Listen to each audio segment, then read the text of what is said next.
আসসালামু আলাইকুম। আশা করি সবাই ভালো আছেন। আমিও অনেক ভালো আছি। অনেকদিন পর আরেকটি ব্লগ তৈরি করছি। এই ব্লগটি আমার আগেই করা ছিল, কিন্তু আপলোড করছি পরে। সময় হয়নি, যার কারণে আমি আসলে ভয়েস দিতে পারিনি। তো এই হচ্ছে আমি যাচ্ছি, এটা টঙ্গীর রাস্তা, টঙ্গী মীরের বাজার পুবাইল যে যাওয়ার রাস্তাটা সেটা। আমি যাচ্ছি তালুটিয়া। শীতের সকাল ছিল এবং শীতের একটা বন্ধ ছিল। আপনারা সবাই জানেন আমি স্কুল টিচার। আমি যখন বন্ধ পেয়েছি কোথায় যাব, চলে গেলাম আমি পুবাইল মানে তালুটিয়া। আমার মেঝু মামার বাসা এখানে। আমার মেঝু মামা এখন আমাদের মাঝে নেই, সে মারা গেছেন অনেক বছর হয়েছে। প্রায় তো 7-8 বছর হয়ে যাচ্ছে। মানে আমার সন্তানটা হওয়ার আগেই আমার মামা মারা গিয়েছেন। তো এই মামাটা আমাদের সবচাইতে কাছের, মানে সবচেয়ে বেশি ভালোবাসতো। উনি সারা জীবন ছিল বিদেশে, কুয়েতে থাকতো। তো উনি শেষ সময়ে চলে এসেছিল।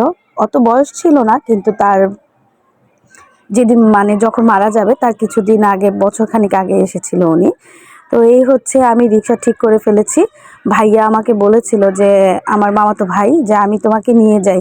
আমি বলেছি না ভাইয়া, আমি চিনবো, যেহেতু আমি অনেকবার এসেছি, একাও এসেছি, তাই আমি চিনবো। বাট আমি যখন এই রাস্তাটা ঢুকে গেলাম, আমি তেমন একটা রাস্তাঘাট চিনতে পারছিলাম না, যে আসলে মামার বাসাটাকে আমি চিনবো কিনা কনফিউশন ছিলাম। কারণ এখানে বিল্ডিং এবং নতুন নতুন বাড়িঘর অনেক হয়েছে, তো রাস্তার অলিগলি কিছুই বোঝা যাচ্ছিল না। এই হচ্ছে সেই রেল লাইন যেখানে আমার 3টা বোন এসে একসাথে, 4 বোন ছিলাম, 4 বোনই এসে ছবি তুলেছি। কিন্তু যেদিন রেল লাইনে ছবি তুলেছিলাম সেদিন 3 বোন, 1 বোন ঘুম থেকে ওঠেনি। 3 বোনে রেল লাইনে হেঁটে এবং অনেকগুলো ছবি তুলেছিলাম, সেটা অনেক বছর আগে। আর হচ্ছে এখানে যাচ্ছি, আমার সন্তান হওয়ার আগে আসা হয়েছিল এবং যখন মামা মারা যায় আমার সন্তান তখন হয়েছিল, তখন নিয়ে এসেছিলাম। ভাগ্যক্রমে আমার মামা আমার বাচ্চাটিকে দেখেনি। রাস্তা যখন চিনতে পারছিলাম না, ভাইয়াকে ফোন দিয়েছি, ভাইয়াও এর মধ্যে আমাকে ফোন দিয়েছে কত দূর আছি। তো ভাইয়াকে ফোন দেওয়ার পর বলেছি আমি তো চিনতে পারবো না। ভাইয়া বলে সমস্যা নেই, আমি বাড়ির সামনেই, মেন রাস্তার সামনে দাঁড়িয়ে আছি। তো আয়ান দেখছে তার নানা বাড়ি যাবে। ও আসলে অনেক ছোট ছিল যখন এসেছিল, তো এখন বড় হয়ে যাবে দেখছে। তো এখানে ইচ্ছে আছে 2-1 দিন বেড়াবো, তারপর হচ্ছে বাসায় চলে যাব। মামা নেই, এটা ভাবতে খুব খারাপ লাগে, যার কারণে আমি কখনো মানে এখানে আসতে চাইতাম না। কারণ মামা আমাদের এত ভালোবাসতো, মানে মামার মতো আরও আমার আমার আরও মামা আছে, আমার 3-4টা মামা টোটাল। তো উনি হচ্ছে মেঝু মামা। ওনার ভালোবাসাটা অনেক মানে প্রিয় ছিল, সহজ সরলভাবে ভালোবাসা দিত আমাদেরকে এবং অনেক হাসাতে পারতো। এ হচ্ছে মামার বাড়ি বেগুন, তারপর গোলাপ ফুল গাছ। চলে এসেছি, এসেই বসিনি, ঘোরাফেরা শুরু করে দিয়েছি। এই যে ফুল গাছ, হাঁটছিলাম, ঘুরছিলাম, দেখছিলাম, কিন্তু বারবারই মন খারাপ হচ্ছিল। কারণ বাড়িটা ঢুকতেই যখন মামাকে দেখলাম না, মামা যে চেয়ারটায় বসে আমাদের জন্য অপেক্ষা করত, ওই চেয়ারটা খালি পড়ে আছে। যে জানালার সামনে বসে থাকতো সব সময়, সেটাও খালি পড়ে আছে। মনটা কেন জানি খারাপ হতে লাগলো। এসেই বললাম যে আমি কাল চলে যাব। মামি তো কখনোই আমাকে যেতে দিবে না, ভাইয়াও না। কিন্তু আমার বারবার মামার কথাই মনে পড়ছিল। এটা মামার গাছ, অনেক ধরনের, মানে অনেক অনেক বেশি ফুল ফুটে এখানে। মামা যখন ছিল তখনও এই গাছটা ছিল। তো একটা ফুল পেড়ে নিলাম, ছবি তুলছি। তো যতই মানে ঘুরি আর হাঁটি না কেন, মনের ভিতরে শুধু মামাকে খুঁজছিলাম। আর্তনাদ, ভিতরে কান্না চলে আসতেছিল, কাউকে বুঝতে দেয়নি, তারাও তো কষ্ট পাবে যদি শেয়ার করি কথাটা। তবে এখানে এসে সবচেয়ে অবাক হয়েছি, আমার মামাতো ভাইয়ের ছোট একটি মেয়ে হয়েছে শুনেছিলাম। ওর ছোটবেলার ছবিও দেখেছি, কিন্তু সরাসরি ওকে আমি, মানে এখন যে বয়সটা 5 বছর না 6 বছর মনে হচ্ছে, তো এই বয়সে ওকে আমি সরাসরি দেখিনি। ওকে দেখেই আমি অবাক। হুবহু হচ্ছে আমার মামাতো বোন মনির মতো, যে আমার মামাতো বোন ছোটবেলায় যেমন ছিল হুবহু মেয়েটা সেম ওর ফুপির মতো হয়েছে। তো ওর সাথে আয়ান খুব মজা করে খেলা করছিল। আয়ান গ্রামের পরিবেশে তেমন একটা যাওয়া হয় না, তো যার কারণে এইরকম একটু গ্রাম পরিবেশ দেখে খুব খুশি হচ্ছিল, ছুটাছুটি করছিল। এখানে আপনাদের এতক্ষণ ভিডিওতে দেখালাম যে মামার বাসায় কবুতর আছে, হাঁস আছে, এবং আয়ান এখন দোকানে যেয়ে মজা কিনবে। তো এই হচ্ছে আমার মামাতো ভাইয়ের মেয়েটা সেম আমার মামাতো বোনের মতো। যদিও কারণবশত এখনও বাসায় নিয়ে ওর শ্বশুরবাড়িতে আছে। ও যদি থাকতো তাহলে মানে ওর সাথে এই কথাগুলো শেয়ার করা যেত যে এটা তোমার ফটোকপি। তো যাই হোক, ফোনে কথা হয়েছিল। তো এখন ওরা কি কিনবে কনফিউশন যে কি করা যায়। তো মজা কিনে দুজনেই দৌড়াচ্ছে আর হাঁটছে। প্রকৃতিটা দেখতে আসলে অনেক ভালো লাগছিল। শীতের সকাল, আমি এখানে আমার 3 দিন থাকা হয়েছে। এসেছিলাম 1-2 দিন কি বেড়াবো, কিন্তু 3 দিন থাকা হয়েছে। গ্রামের এনভায়রনমেন্ট আমার কাছে খুব ভালো লাগে। সব মিলিয়ে আয়ান গ্রাম পছন্দ করে না, বাট এইখানে যেখানেই যান খোলা জায়গা খোলা পরিবেশ দেখতেই ওর ভালো লাগে। তো সবচেয়ে বেশি আয়ান খুশি হয়েছে যে মরিয়ম, আমার ভাইয়ের মেয়েটার নাম হচ্ছে মরিয়ম, ওকে পেয়ে, কারণ ওর সাথে খেলাধুলা করতে পারছে। ভাইয়ের একটি ছেলেও আছে, ও মাদ্রাসায় পড়ে, সারাক্ষণ মাদ্রাসায় থাকে, তাই আয়ানকে সময় দিতে পারিনি। আর হচ্ছে রাতেও মাদ্রাসায় থাকে, সন্ধ্যা একবার আসে, ঘুরে যায়, খাওয়া দাওয়া করে চলে যায়। তো মরিয়ম সবসময় আয়নকে সময় দিচ্ছিল। এটা হচ্ছে মামার বাসার সামনে একটি জায়গা, এখানে গাছ আছে এবং খোলা জায়গা, এখানে আয়ান খেলাধুলা করছিল। আর আমার ডিউটিতেও হয়ে গেছে ওদেরকে পাহারা দেয়া, ওদের তো আর একা পাঠানো যাবে না। তো ওরা খেলছে, মজা কিনছে। যতক্ষণ আমার ব্যাগে টাকা আছে ততক্ষণ তো মজা কিনেই দিতে হচ্ছে, যতবার বায়না করছে ততবারই মজা কিনে দিতে হচ্ছে।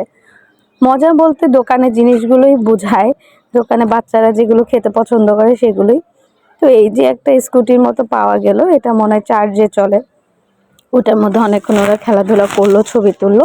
এই যে এই হাঁসগুলো হচ্ছে আমার মামাদের হাঁস। আয়ান যতদিন ছিল হাঁসগুলোকে খুব বিরক্ত করে মেরেছে, মানে ওদেরকে স্থির থাকতে দেয়নি। আয়ানও স্থির ছিল না, ওদেরকেও স্থির থাকতে দেয়নি, সারাক্ষণ এই হাঁস ধরার চেষ্টা করেছে। অবশেষে হাঁসটা ধরতে পারলো। ধরছে তো ঠিক আছে, ভিডিও করছিলাম আমি, বাট যখন হাঁসটা রেখে দিয়েছিল তখন দেখে আমার মাথায় পুরো গরম হয়ে গেছে, কারণ পুরো ড্রেসটা ময়লা করে ফেলছে। হাঁসের শরীরে পায়ে যে কাদা ছিল এগুলোর জামা কাপড়ে ভরে গিয়েছিল। দেখেন হাঁসটা বাঁচার জন্য কি ছুটাছুটি করছে, আয়ান ওদেরকে ছাড়ছেই না, একদম খুশি ওকে ধরতে পেরে, কি আনন্দ ওর মাঝে। মামার বাড়ির ঠিক পেছনের সাইডে এই জমিটা আছে, মানে কালকেই মনে কারো বিয়ে হবে, সেজন্য অনেক কিছু এনে রেখে দিয়েছে, এখানে সাজানো হবে। তো এটাই আমাদেরকে একটা বাচ্চা বলছিল এখানে বিয়ে হবে, এটা বিয়ে বাড়ি। তো আয়ান ওরা খেলছিল, আরও 2টা বাচ্চা এসেছে ব্যাডমিন্টন নিয়ে। তো আমি আবার ভিডিও করা বন্ধ করে ওদের ব্যাডমিন্টন নিয়ে কিছুক্ষণ ওদের সাথে খেলা চালিয়ে নিয়েছিলাম। তো আয়ান আবার এখানে এসেছিল মাটি দিয়ে খেলবে, তো আজকে মাটি দিয়ে খেলতে দিইনি, বলেছি কাল খেলো। এখন আবার বিকাল চলে এলো, ও আয়ান রেডি হয়েছে, আবার দোকানে যাবে, মজা কিনবে। তো মরিয়মের জন্য অপেক্ষা করছিল, মরিয়মও বের হচ্ছে। তো এই যে আমরা বের হয়ে কিছু রাস্তা ঘোরাফেরা করলাম। গাইস, আমি আজকে কালকে গ্রামে ঘুরতে এসেছি। আমার মা আমাকে নিয়ে এসেছে, আর এখানে এসে আমি মজাও কিনেছি। এই যে আর এটা হচ্ছে কি জানি নাম, বাসা থেকে আমরা ঘুরতে এসেছি গ্রামে, আর অনেক মজাও কিনেছি, বাসিটি খাবো। বাই বাই, চলো আরো ভিডিও নাও।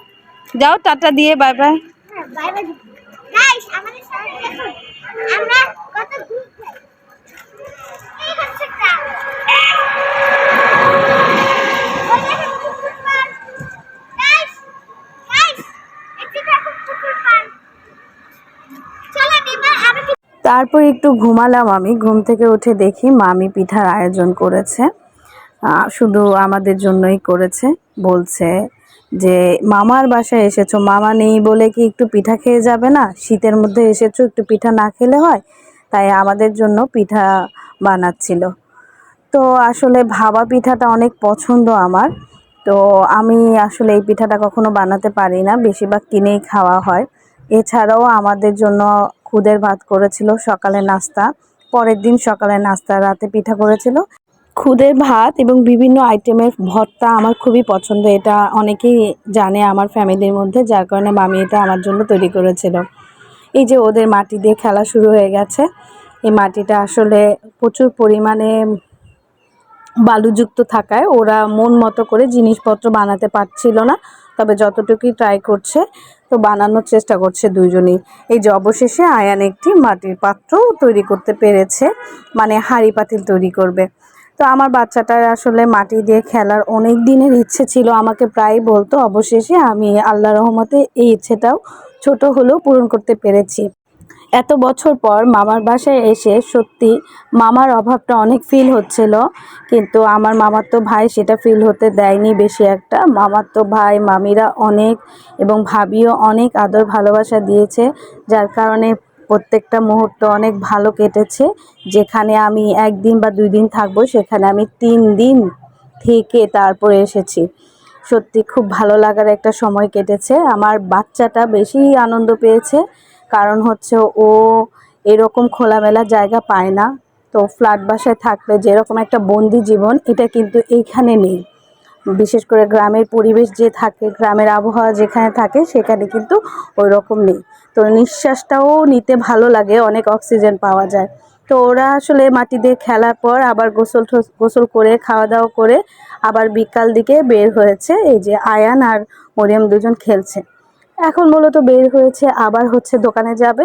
যতবার মানে ঘুম থেকে উঠে যাবে, বিকালে যাবে, যতক্ষণ যাওয়া যায় বারবার দোকানে যেয়ে ওদের পছন্দ মতো খাবার কিনে খাবে, আবার হাঁটবে, দৌড়াবে, এই হচ্ছে ওদের কাজ। তো ঘুরে নিচ্ছে, আর আমার ডিউটি তো ওদেরকে দেখে শুনে রাখা, আমি সেই দায়িত্বই ভালোভাবে পালন করছিলাম।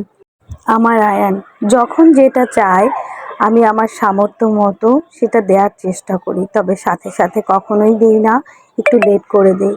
সাথে সাথে যদি আমি ওকে সব কিছু দিয়ে দিই, তখন ওর মধ্যে লোভ কাজ করবে, জেদ কাজ করবে। যদি কখনো সাথে সাথে না পায় তাহলে জেদ দেখাবে, যার কারণে আমি একটু দেরি করে দিই। এইখানে মনে হয় আনন্দটা বাচ্চার আরও বেশি হয়, কারণ ও অপেক্ষা করছিল যে আমি এটা চেয়েছিলাম, এটা পাবো, মা অবশ্যই দিবে, একটু অপেক্ষা করছিল। দেখেন কিভাবে দৌড়াচ্ছিল, গাড়ি আসে, আমার তো ভয়ই লাগে। এই যে একটা ধান খেতে আসলাম, আমরা এটা চিনি না, মামার বাসা থেকে বেশ একটু হেঁটে আমরা এখানে এসেছি।